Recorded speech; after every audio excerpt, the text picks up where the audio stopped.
So I've got about 1,000,001 other projects to work on, but this thing keeps coming up. So let's tear into this one that was sent to me by a good customer of mine and see if we can figure this mess out. All right, I took about 10 seconds and ripped off the rear tender and popped the shell off. And this is like the FEF3 tender. So this looks like a different drawbar, and it looks like there's a different detail difference. That wasn't on the FEF3 tender, but other than that, this is the same, which means you could fit a double sugar cube back here and, you know, like either a micro or a V5 of some kind in here if you're putting an ESU decoder. There's enough space in here. Let's see if we can pull this guy apart. I mean, there's some space up there. You could run wires up there. I'll have to check the tracing. From what I'm reading online, the biggest problem with this stupid thing is that they really made no concessions for this forward headlight. And so I got some old 402 LEDs. We'll see if we can slap one of those in there. But I have experience with the coreless motors in these things, running two of them once we figure out how to get this guy apart. Because the coreless motors were very similar, were the same ones that were used in the HOP42, and there were two of them, so we'll just wire those together. It's not ideal, but nothing about this model appears to be. All right, so what we got here is we got the locomotive itself dismantled. And I noticed a couple of weird things. You essentially have to dismantle the entire frickin' locomotive to get down to this point. And so this is your surface mount LED that, you know, uses a little periscopy looking light pipe thing to go up through there. So what you would need to do is slice these traces and run wires up through the frame. And if you understand the frame and how this is set up here, by the way, this is going to be fun to put back together. I'll figure it out. But so run some thin wire. I've got some, you know, real thin stuff that I can run up through there. But so you get up to here, and the frame itself, you have your left and your right frame, and these are the pickups. You come over here. Here's your left, your right pickup for here, for your left and right rail. Left, right pickup for your rail here. That also goes down to, it'd be the same on the pickup for the tender. So, okay, so we got that figured out. You go down here, these motors are set up just like the coreless motors on the P42 and the FEF3. Yeah, it'd be the FEF3, where you have little clips coming off of them. So what I'll do is I will splice onto these guys, and I will route some wires up through here. And it looks like, at least to some degree, see this wire, there's like traces already kind of machined in here that I might be able to fit something through. I don't know how deep that is. I'll have to take a look, because that would definitely make life a lot easier, and we will see how this goes. But man, I can see why people are frustrated with this model, because I mean, this is just a freaking shit show. I don't know how else to put it.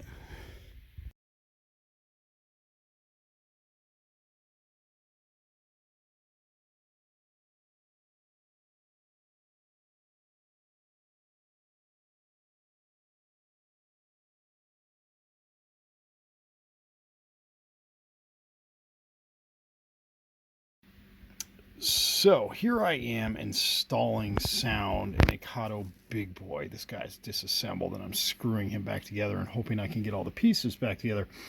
Where I've isolated the motors, front, back, wired those up, modified the front light board and done that.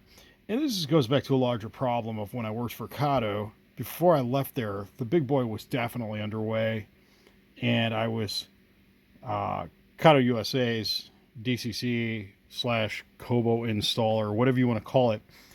And I had told Hiroshi multiple times, because this project was underway for quite a while before it was announced, that this thing needs to be fucking DCC friendly. And yeah, I can totally see it. In typical Kato hubris, they completely ignored that, and this is the mess that it is. But that's a whole other story.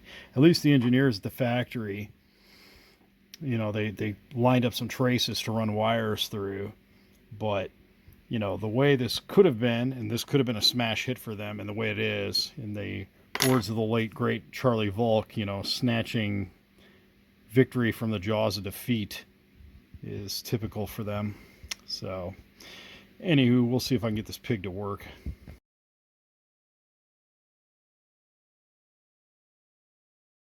All right, through some act of God, I got this shell back on and most of the parts put back where they should be. Still got a couple more pieces I need to put on there. But the fact of the matter is that these guys are now wired up to my clips from my power supply. So then this basically just turns into, now that I got the motor leads coming off here and I got the headlight, I should probably double check that to make sure that's all wired up correctly.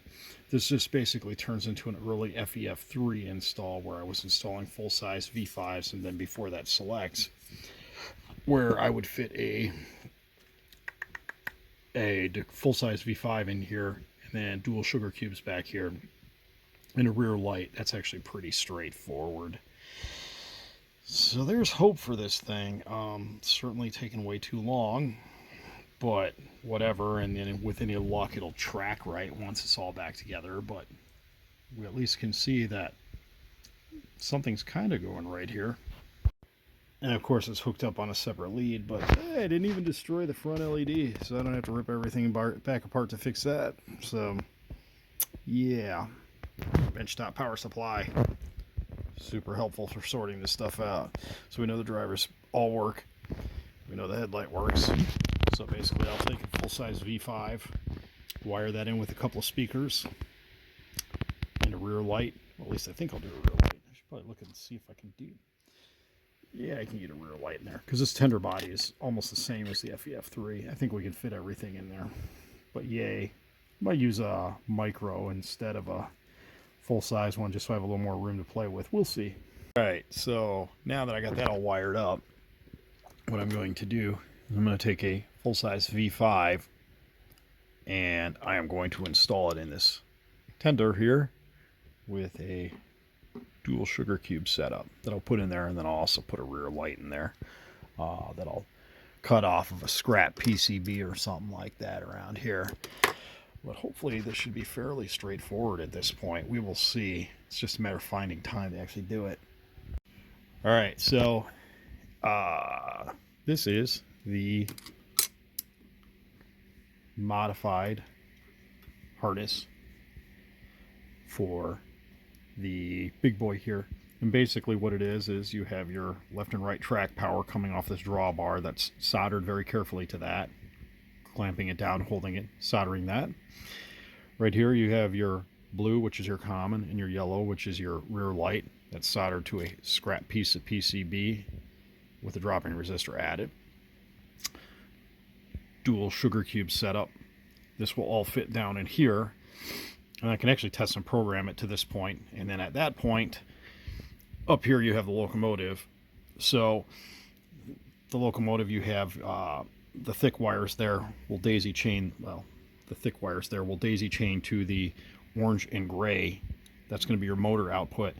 And then the white, and then I added another blue wire here when I was soldering on the decoder.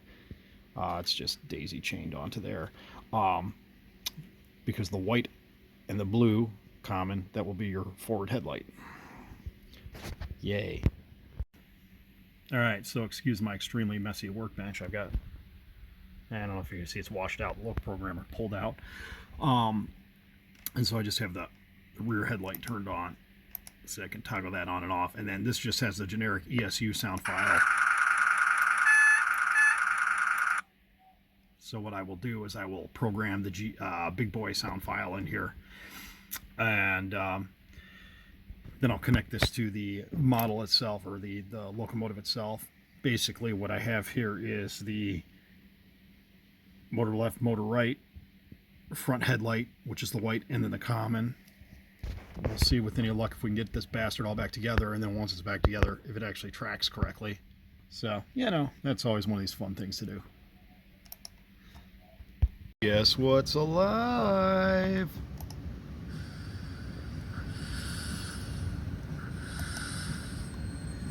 Now, I got to get the front headlight hooked up, and I've got to get this all buttoned down, but there you go. We'll see about this thing.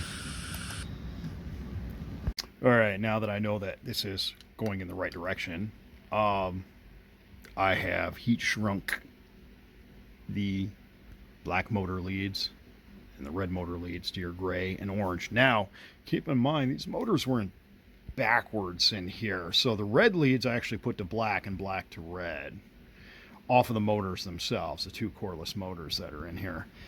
And I'm pretty sure I have these headlights wired, or the headlight wired correctly, but I've constantly flipped this stuff backwards. So I have got these in here, and then I'll heat shrink them once I ensure that those are wired correctly, because, you know, it's nice to heat shrink stuff and then realize that you have to reverse it. So, who knows? Let's try this and see what happens. All right, so definitely got that wired in correctly. And so what I'm going to do now, because obviously this will move, is I'm going to go ahead and I'll turn directions. Well, maybe not. Well, we'll just go right off the track there. I'm going to go ahead and I'm going to, well, I'm going to stop this. I'm going to go ahead and get this guy all buttoned up and everything back together. The headlight wires heat shrunk where they should be. And we are going to test run this. I'm going to do it before I, put the rest of the grab irons and the cab on, just because if I have to take it apart to make adjustments, it'll just save some time. But I think we're getting close to the end on this pig. Yeah. So this is just quick down and dirty. I still need to put a few detail parts on, but it is alive.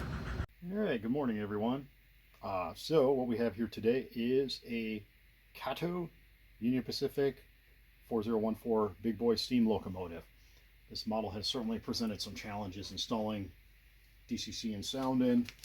Obviously, if you've made it this far in the video, you see all my random bits and clips that I've included. This was never meant to be a tutorial on how to install sound, just follow my methodology as I go through it based on prior experience with other locomotives. I've never done a Big Boy again. Not entirely convinced that I would do another one unless if it's for a really good customer, probably not some rando out of the blue who I've never dealt with before. That being said, the thing that makes this challenging is the way this is designed is not DCC friendly. Separate coreless motors here and here. Well, that's a neat feature, and everything articulates and what have you. It certainly creates its own set of problems because they all have to be isolated, and then having your forward headlight down here that comes off a track power, you have to jury rig something and then run that back to the tender. And the tender, I was able to fit a sugar cube, dual sugar cube speaker in and a rear light in at the same time. That was actually pretty straightforward, same as I would do for an FEF3 or something like that. So this has a ESU 58420 V5 full-size decoder, and it's been programmed with SO516 ESU's Big Boy sound file. I might go back and tweak some of the settings. This is just bone stock for how it is. But on that note, I am just going to, I'm going to turn on some sound and turn on a forward headlight. So the forward headlight does actually work and it's DCC controlled. That was more of a pain than you'd think. And away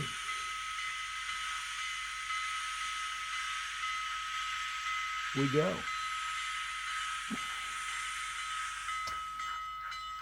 Maybe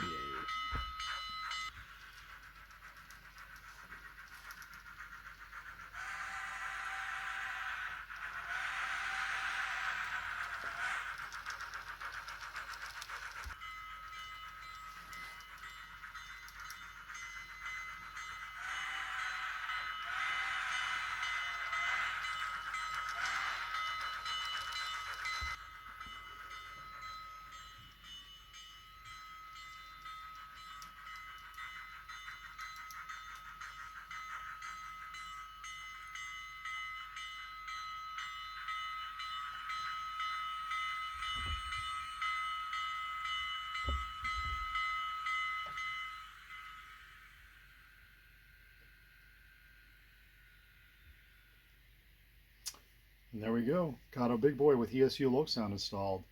If you have questions, I'll answer them the best I can. I've only done one of these, so, really, in order to put together a tutorial, I need to do several of these, but it is what it is. So anyways, as always, thanks for watching.